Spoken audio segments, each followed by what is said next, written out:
Hello friends, welcome back to my channel Nandita exploring world.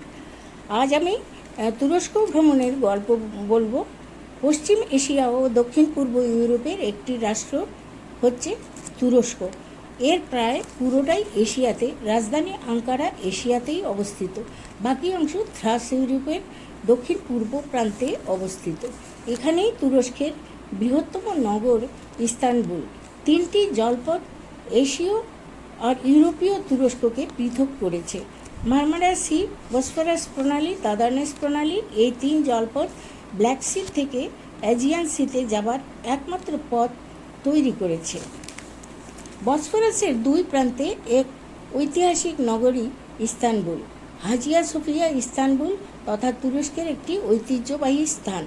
এটি প্রাচীন জ্ঞানের ভাণ্ডার। এখানে অটোমান তুর্কিরা ষষ্ঠ শতাব্দীর একটি গির্জাকে মসজিদ হিসেবে সংস্কার করেছিল। শহুরে জীবনে বিরক্ত হয়ে পালাতে চাইলে কাবাক বে হলো একটি নিখুঁত পছন্দ। তাছাড়া অটোমানদের রাজকীয় জীবনধারার একটি আভাস পেতে তোপকাপি প্রাসাদ পরিদর্শন করা যায়, যা আমরা করেছি। তারপর আছে পামুককালে তুলোর মতো দেখতে এই জলধারার সোপানগুলি দেখতে সারা বিশ্ব থেকে পর্যটকদের আহ্বান করে। এগুলি সাদা রঙের এবং তুষার ঢাকা টেরেস হিসেবে দেখা যায়।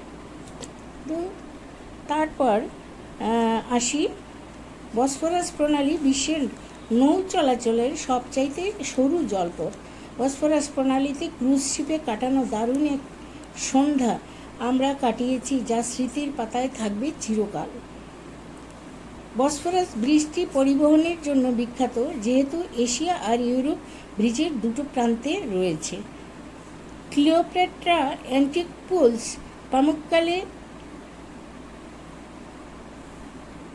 Lake Salda, Hierapolis ancient theatre, এই সমস্ত ইস্তানবুলে রয়েছে। এইবার আসি ক্যাপাডোসিয়ার কোথায়। ক্যাপাডোসিয়া তুরস্কের আরেকটি বিখ্যাত অঞ্চল। এটি তুরস্কের ক্যাপাডোসিয়া অঞ্চলে এমন একটি বাড়ি অত্যাশ্চর্যভাবে ভূপৃষ্ঠের গহ্বরে লুকিয়ে রয়েছে। মাটির নিচে গেলেই বাড়িগুলোতে প্রবেশ করা সম্ভব। গুহানগরীর ভিতরের সকল ভাস্কর্যই তৈরি হয়েছে আগ্নেয়গিরির পাথর দিয়ে। এটি আসলে হারিয়ে যাওয়া মায়ানগরী। বিজ্ঞানীদের মতে যুদ্ধের সময় 20,000-এরও বেশি মানুষ থেকেছে এই গুপ্ত নগরীতে। খাদ্য জমা রাখার ঘর, ডাইনিং হল, ধর্মকর্মের জন্য একটি চ্যাপেল এবং স্কুলও ছিল মাটির প্রায় 100 মিটার নিচে। ফ্রিজিয়ানরা নানাবিধ কৌশল রপ্ত করে দিনের পর দিন সুস্থভাবে মাটির নিচে বাস করত। ক্যাপাডোসিয়া একটি ঐতিহাসিক শহর, সাউথ সেন্ট্রাল তুরস্কে অবস্থিত। এই অত্যাশ্চর্য শহরে rock formation, cave church, fairy chimney, underground cities সত্যি এক কথায় ইনক্রেডিবল। ইতিহাস আর প্রকৃতি উভয়ের সমন্বয়ে গঠিত ক্যাপাডোসিয়া। তুরস্কের এমন একটি অত্যাশ্চর্য শহরের সৌন্দর্য দেখার সৌভাগ্য আমার হয়েছিল। 2023-এর জুলাই মাসে আমরা ইস্তানবুল হয়ে ক্যাপাডোসিয়া পৌঁছাই।